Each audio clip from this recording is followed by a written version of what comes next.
Hello friends, welcome to the my study channel Express Academy पर आपका स्वागत है। आज के इस वीडियो में हम लोग सीखेंगे कक्षा 7 अध्याय 11 और अध्याय का नाम है प्रकाश। इसमें जितना ऑब्जेक्टिव क्वेश्चन है आज हम लोग इसी के बारे में डिस्कशन करने जा रहे हैं। यदि आप लोग मेरे चैनल पर पहली बार आए हैं तो मेरे चैनल को सब्सक्राइब कर लीजिए और इस वीडियो को अपने दोस्तों को भी शेयर कीजिए ताकि उनको भी इस वीडियो से उनको सीखने को कुछ मिले। तो बिना समय देर किए हुए आज के इस सेशन को हम शुरुआत करते हैं। कहता है, श्वेत प्रकाश की किरण जब किसी प्रिज्म से होकर गुजरती है तो वर्ण रंग सबसे अधिक विचलित होता है वह कौन सा रंग होता है? बैगनी सबसे अधिक विचलित होता है। आवर्धक शीशा होता है, उत्तल लेंस को आवर्धक शीशा भी कहते हैं। अगला प्रश्न कहता है कि दृष्टि दोष का उपचार करने के लिए किस लेंस का प्रयोग किया जाता है? तो कौन दृष्टि दोष दिया है? दूरदृष्टि दोष का उपचार दूर करने के लिए तो उत्तल लेंस या अभिसारी लेंस। इसके बाद है स्पेक्ट्रम प्राप्त करने के लिए किसका प्रयोग किया जाता है? प्रिज्म का। एक प्रिज्म द्वारा श्वेत प्रकाश के स्पेक्ट्रम में वर्ण विक्षेपण जिस घटना के कारण होता है वह घटना अपवर्तन है। अगला प्रश्न कहता है, श्वेत प्रकाश जब एक प्रिज्म से होकर गुजरती है तो वह जो वर्ण रंग सबसे कम विचलित होता है वह लाल होता है।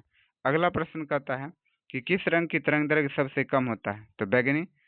इसके बाद देखिए आगे प्रश्न दिया गया है, यदि वस्तु उत्तल लेंस के फोकस तथा फोकस दूरी की दुगुनी दूरी के बीच हो तो प्रतिबिंब कैसा बनेगा? वास्तविक, उल्टा तथा बड़ा बनेगा। अगला प्रश्न कहता है कि किस लेंस द्वारा केवल काल्पनिक प्रतिबिंब बनता है? तो अवतल लेंस के द्वारा।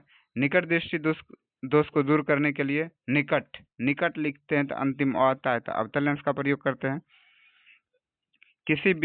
किसी बिंदु वस्तु से निकलकर किरणें किसी लेंस से आप अपवर्तित होकर जिस बिंदु पर मिलती है उसे प्रतिबिंब कहते हैं। अगला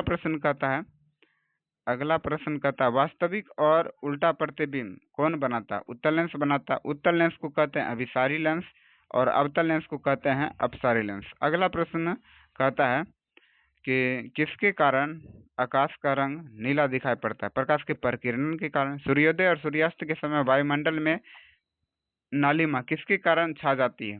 प्रकाश के प्रकीर्णन के कारण। उत्तल दर्पण द्वारा निर्मित प्रतिबिंब कैसा होता है? आभासी, सीधा और छोटा होता है। किस लेंस में सदैव आभासी, सीधा तथा आकार में बिंब से छोटा प्रतिबिंब बनता है? तो अवतल लेंस में। अगला प्रश्न कहता है कि किस दर्पण को एक अभिसारी दर्पण कहा जाता है? तो अवतल दर्पण को।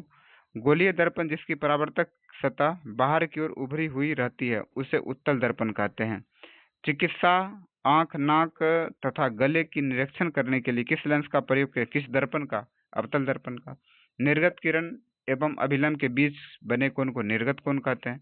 अगला प्रश्न कहता है, एक साधारण सूक्ष्मदर्शी में कम फोकस वाला लेंस कौन होता है? उत्तल लेंस होता है। किस लेंस के द्वारा सिर्फ काल्पनिक प्रतिबिंब बनता है? तो अवतल। उत्तल लेंस किनारों की अपेक्षा बीच में मोटा होता है। सोलर कुकर में प्रयोग किया जाता है अवतल दर्पण को।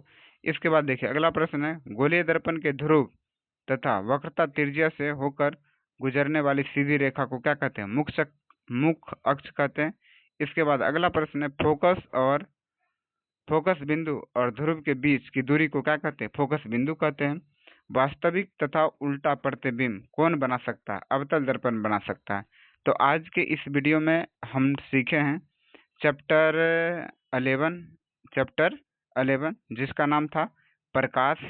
और इस चैप्टर में जितना ऑब्जेक्टिव क्वेश्चन था आज हम लोग ने इसी के बारे में सीखे हैं। तो वीडियो देखने के लिए आप लोग को बहुत बहुत धन्यवाद।